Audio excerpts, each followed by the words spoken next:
আগামীকাল ভোরে লাতিন আমেরিকার দুইটি চির প্রতিদ্বন্দ্বী দল বর্তমান বিশ্ব চ্যাম্পিয়ন আর্জেন্টিনা এবং ব্রাজিলের মধ্যে একটা ম্যাচ অনুষ্ঠিত হতে যাচ্ছে, বিশ্বকাপ বাছাই পর্বের ম্যাচ। সো এই ম্যাচটি সত্যি উপভোগ্য হবে আমরা আশা করছি। আর বাংলাদেশে যেহেতু আর্জেন্টিনা এবং ব্রাজিলের অনেক ফ্যান রয়েছে, সো বাংলাদেশে এই ম্যাচ নিয়ে অনেক উত্তেজনা থাকবেই।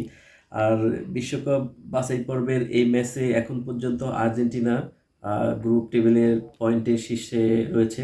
তাদের আর মাত্র 1 পয়েন্ট হলেই তারা বাছাই পর্ব থেকে বিশ্বকাপে কোয়ালিফাই করবে। সো ব্রাজিলের সেদিক থেকে একটু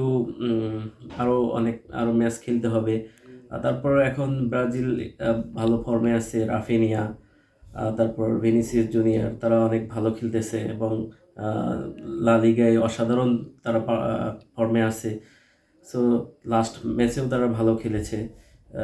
আর এদিকে যেহেতু খেলাটি আর্জেন্টিনাতে অনুষ্ঠিত হবে, তো সেই দিক থেকে আর্জেন্টিনারও একটা ভালো প্লাস পয়েন্ট থাকবে, কারণ যেহেতু তাদের নিজের মাঠে নিজের দর্শক খেলা হবে। যেহেতু মেসিবিহীন ম্যাচ, সো আর্জেন্টিনার কোচ এজন্যই বলছে যে আর্জেন্টিনার যে কোচ লিওনেল স্ক্যালোনি, সে বলছে ব্রাজিলের ম্যাচটা উরুগুয়ের মতোই হবে আশা করছি। ব্রাজিল কিছু জায়গায় নিয়ন্ত্রণ নেবে, কারণ ওরা বিশ্বের অন্যতম সেরা দল, কিন্তু কিছু পর্যায়ে আমরাও নিয়ন্ত্রণ নিয়ে কাউন্টার অ্যাটাকে যাওয়ার জন্য প্রস্তুত থাকব। মেসিকে ছাড়া খেলে আমাদের অভ্যস্ত হতে হবে। আমরা এমন একটা সিস্টেম বানাচ্ছি যেখানে ওর অভাব অতটা টের পাওয়া যাবে না। সো বন্ধুরা, আপনারা দেখছেন যে মেসিকে ছাড়া খেলতে হবে, মেসিকে ছাড়া খেলার অভ্যাস করতে হবে। আসলে একটা সময় গিয়ে তো মেসি থাকবে না, কারণ মেসির এখন বয়স হয়ে যাচ্ছে।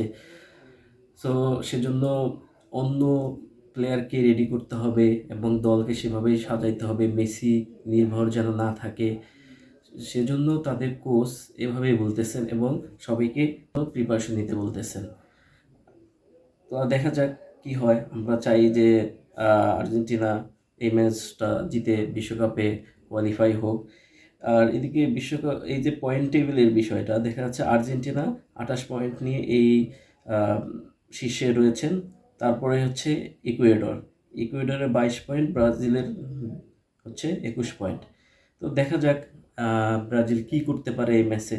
আর ব্রাজিল জেতা দরকার। আর আর্জেন্টিনার যেহেতু 1 পয়েন্ট লাগে, তো তারা যদি ড্র করে তারপরেও তারা বিশ্বকাপে কোয়ালিফাই করবে।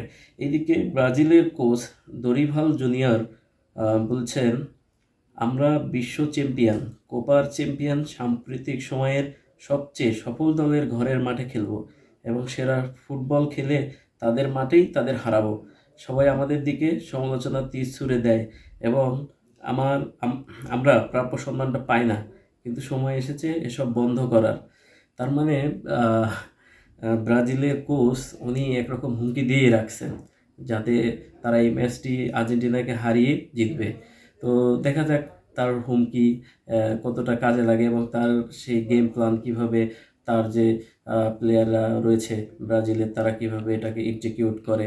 আর আর্জেন্টিনা ব্রাজিলের যে ম্যাচ, এটা সবসময় উত্তেজনাপূর্ণ হয়, যেহেতু তাদের দুই দলের দর্শকদের মধ্যে লাস্ট যে ম্যাচটা অনুষ্ঠিত হয়েছিল সেই ম্যাচেও হাতাহাতি হয়েছিল। সো এই ম্যাচটাতে কি হবে এখন দেখা যাক। আমরা চাচ্ছি যে এইরকম যেন না হয়। আর হচ্ছে আর্জেন্টিনা ব্রাজিল যে লাস্ট যে 5টা ম্যাচ অনুষ্ঠিত হয়েছিল, তো সবগুলোতেই দেখা যাচ্ছে যে আর্জেন্টিনাই বেশি জিতেছে। তো ব্রাজিল দেখা যাচ্ছে যে কম জিতেছে। তো সেদিক থেকে আমরা আর্জেন্টিনা যেহেতু বিশ্বকাপ চ্যাম্পিয়ন দল এবং আমরা সাপোর্ট করি আর্জেন্টিনাকে, তো আমরা চাইবো যেন আর্জেন্টিনা জিতে যায় এবং ব্রাজিলও ভালো খেলে, তারাও 5বারের বিশ্ব চ্যাম্পিয়ন এবং তাদের এখনকার সময়ে 2জন দুর্দান্ত প্লেয়ার রয়েছে।